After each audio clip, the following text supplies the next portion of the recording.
Good evening and welcome to SVGTV News for Monday, April 25th, 2022. I am Rochelle Baptiste with the details. The government of St. Vincent and the Grenadines on Saturday rolled out the red carpet to welcome British royals Prince Edward, Earl of Wessex, and his wife Sophie, Countess of Wessex. His arrival at the Argyle International Airport just after 9:30 a.m. kicked off a jam-packed day of activities and meetings with senior government officials. We hear more in this report. It was bright skies over St. Vincent and the Grenadines when the Earl and Countess of Wessex, Prince Edward and his wife Sophie, visited the island. From as early as 8 a.m., members of the media, law enforcement, and the welcoming party were on standby at the Argyle International Airport, while the finishing touches were being put in place. When the royal delegation arrived around 9:34 a.m., they were greeted by Governor-General Dame Susan Duggan. Prince Edward was given the royal salute and conducted an inspection of the guard.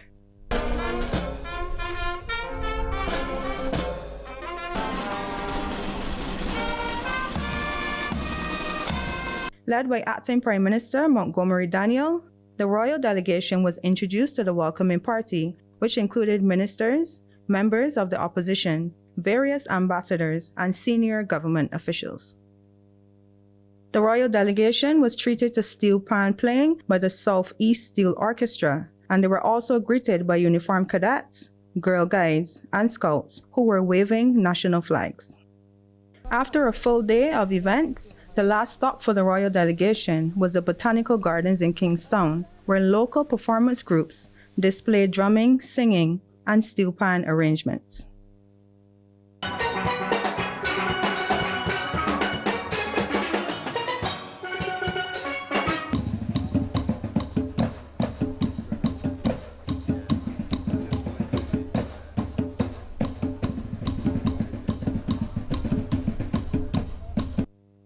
Afterwards, Prince Edward planted a pink cassia tree in the northern section of the gardens.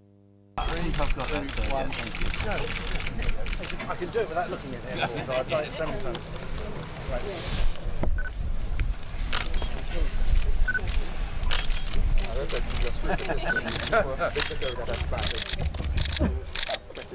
The day's activities closed out with the viewing of an exhibition depicting the effects of La Soufrière volcano on the island.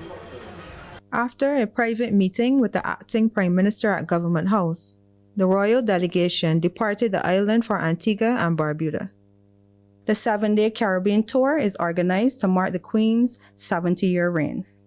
Reporting for SVG-TV News, Christina Smith. And from the Argyle International Airport, the royal couple split their engagements, with Prince Edward moving on to the Sir Vincent Beach Stadium at Diamond and the Arnesfield Sporting Complex, while his wife, the Countess of Wessex, Princess Sophie, visited the SVG Community College. Upon arrival to the college, Her Royal Highness was seated to enjoy a dance put on by a local dance company. Shortly after, she was led to view a special exhibition where she exchanged in friendly conversation with members of the Society of the Blind, Persons with Disabilities, and 3 female entrepreneurs of Brioche and All Natural Skincare line, Al Antilles and Rose Organic sea moss gel. The business women reported that the princess complimented them on their tenacious attitude during the pandemic and also complimented their products. The countess was then escorted to a private meeting moderated by Chanel Hardaway with a small selection of women who shared their experiences during the series of volcanic eruptions last year. And local recipients of the Duke of Edinburgh International Award were in the spotlight when they were presented with awards by the Earl and Countess of Wessex, Prince Edward and Princess Sophie. The British royal couple visited St. Vincent and the Grenadines on Saturday for a one-day visit as part of a Caribbean tour to mark the Queen's 70th anniversary as a monarch. Prince Edward offered congratulations to the recipients during the award ceremony at Government House on Saturday. He thanked the committee for its continued support for the awards despite the challenges the island has faced recently. Congratulations to all the award achievers today. Absolutely brilliant efforts, and I know that it hasn't been easy over this past couple of years.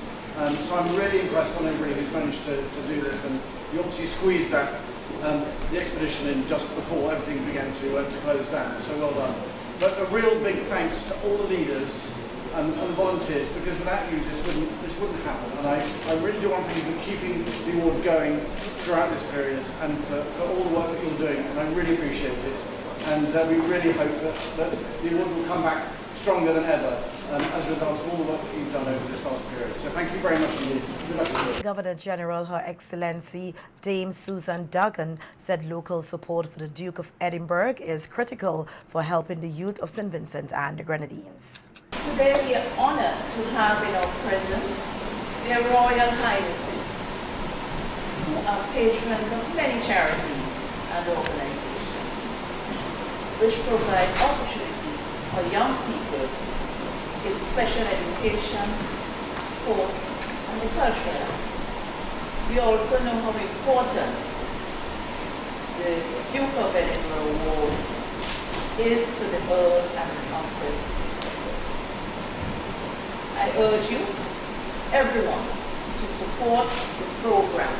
And the British royal couple were met with opposition by anti-slavery activists when they visited SVG on Saturday. The royal couple won the visit came off mostly as planned, except for the presence of protesters who staged demonstrations at a number of locations they visited. We hear more in this report. No! No! Next week? No! Tomorrow? No! Unwanted? No! Reparation? No! Reparation? No! Reparation? No! Reparation? No! The message was made very clear. Caribbean people want reparations from Britain, and they want it now. Members of the Pan-African and Rastafarian communities, as well as reparations activists, sounded their displeasure with the one-day visit of the British royal couple, Prince Edward, Earl of Wessex, and his wife, Countess Sophie. Similar demonstrations were staged in Jamaica and Belize earlier this month when the Duke and Duchess of Cambridge, Prince William and his wife Kate, paid them a visit. For the Caribbean tour, the Wessexes were scheduled to visit St. Lucia, Antigua and Barbuda, and Grenada. However, the Grenada leg of the tour was postponed one day before the start of the 7-day trip, amidst controversy surrounding Britain's relationship with Caribbean nations. According to Buckingham Palace, the decision to postpone the visit to Grenada was made on the advice of the island's Governor-General. Just last week, an open letter from the Antigua and Barbuda Repatriation Support Committee demanded that Britain develop a strategy to fill the social and economic gaps in the region. Local activists told SVG-TV News the conversation for reparatory justice begins firstly with an apology. Reparations firstly would come with an apology. An apology is an admission of wrong and seeking to be compensating and seeking to be forgiven for the wrong that you have done. What we were asking for is the wealth that you have achieved through this period, you repay it in some form. One would ask what form, but it can be for an economic stimulus to the region, wherever black people are in this world, that some of the wealth that you have achieved, and it's easy to calculate, and many persons have calculated it, for the years of slavery, the work that persons have done on the plantation, the products that they stole from Africa, you can put a figure to it, you can put an economic figure, a dollar figure to it, and we're asking that you repay it to countries where African descendants are living now. Activists also raised the issue of featuring school children in the Royal Welcome Parade. The remeaning of our identities that has resulted from slavery and colonization is something absolutely unforgivable and unacceptable, and it can't be sanitized by very superficial acknowledgments that slavery is a stain, that colonization was a stain. None of that will suffice. Reparations is but a part of what needs to be done for us to reckon with that legacy. That's why I'm here.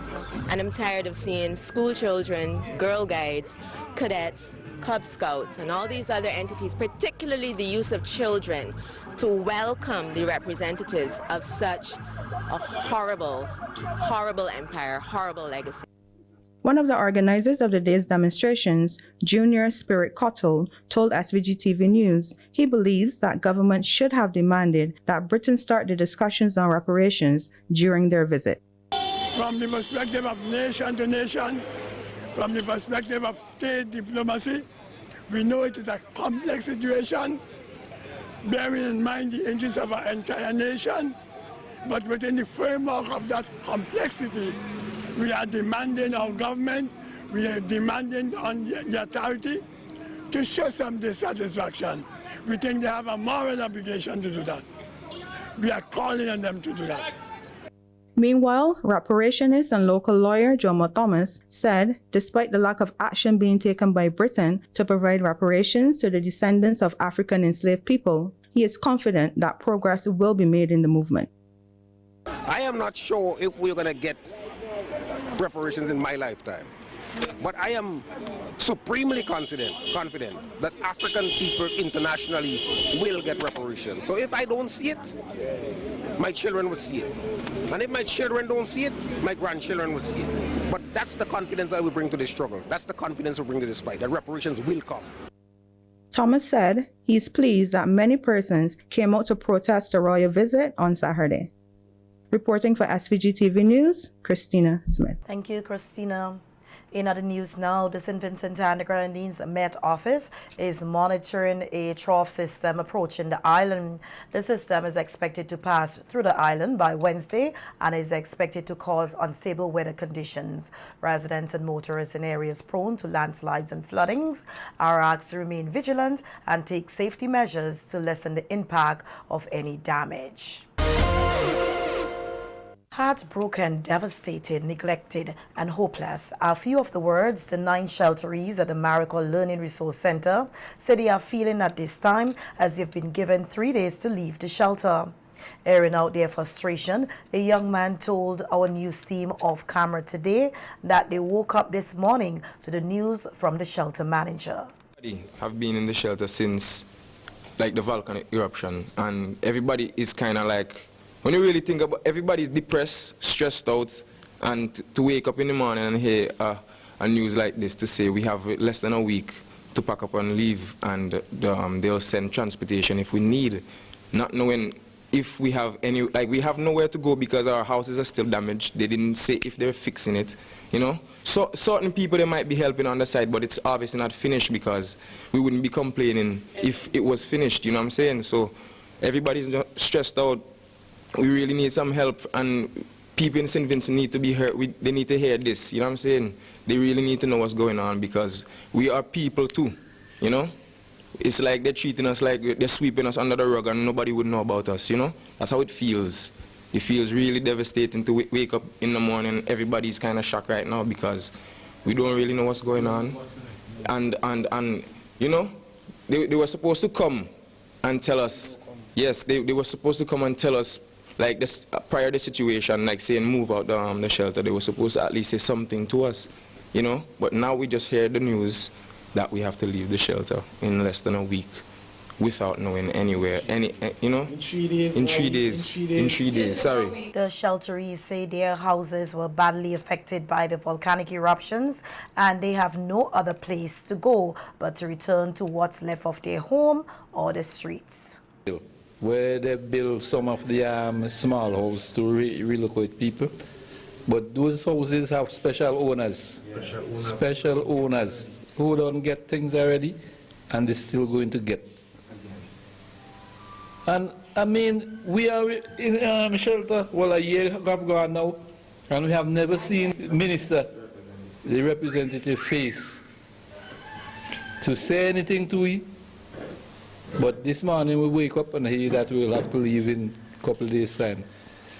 And it's not nice.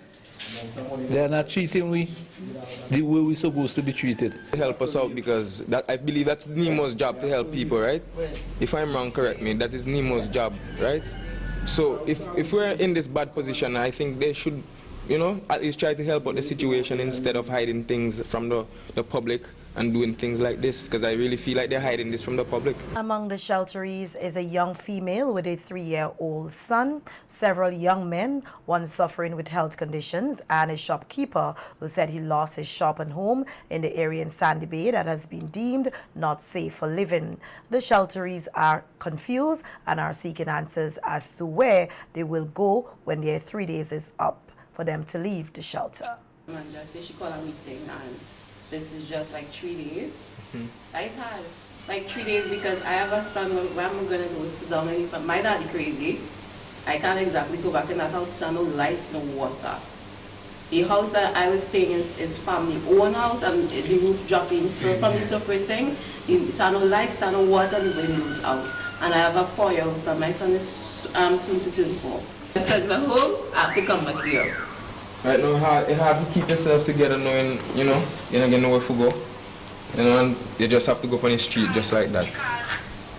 So they said that they will send transportation to remove anybody if you need. But we don't know to what location. I'm going to sit down inside of the house where it still have ashes on it and no window, no light, no television. That's wicked. But we heard the rumors that they were preparing somewhere in Sandy for us, and then now it seems like that was all just a rumor for real. Because if they said that they had somewhere to put people in Sandy Bay, like a place in Sandy Bay for Sandy Bay people, that would have been a little ease up on certain, some of us. But now it seemed like the government wasn't planning nothing at all. This month marked 1 year since Lasso Fire volcano erupted, with over 20,000 persons from the red and orange zones evacuated. The majority of persons have since returned to living in their communities, with a few still living in government shelters and apartments being financed by the government. Recently, Minister of Transport and Works and Parliamentary Representative for North Windward, Montgomery Daniel, expressed concern about the slow pace of the repair and rebuilding work being done in his constituency to resettle some residents. In other news, police here are investigating a road fatality and another house fire that occurred over the weekend. According to reports, Elijah Jack died in an accident that occurred on Saturday, April 23rd in Calder Ridge, after the vehicle he was reportedly driving crashed into a wall. Also on Saturday, a fire destroyed the home of businessman Delano DuPont of Lodge Village. The cause of the fire is not known at this time. However, SVGTV News understands that DuPont was unable to save any of his possessions as the house was almost burnt to the ground.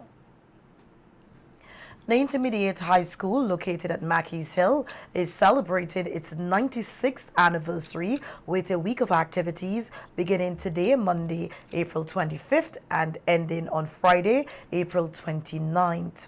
The school was founded by the late J.P. Eustace in April 1926 and was the first school established in St. Vincent and the Grenadines to accommodate children who would not otherwise have been able to access a secondary education at the St. Vincent Grammar School or the Girls' High School. The celebratory activities began with a church service at the New Testament Church at Wilson Hill, Kingston at 10 a.m. today. Following the church service, the staff and students of the school marched through Kingston, accompanied by the Royal St. Vincent and the Grenadines Police Force Band. The theme for the anniversary celebrations is 96 years of overcoming challenges, building resilience, and sustaining excellence. A theme given for the history, fitting for the history of the school.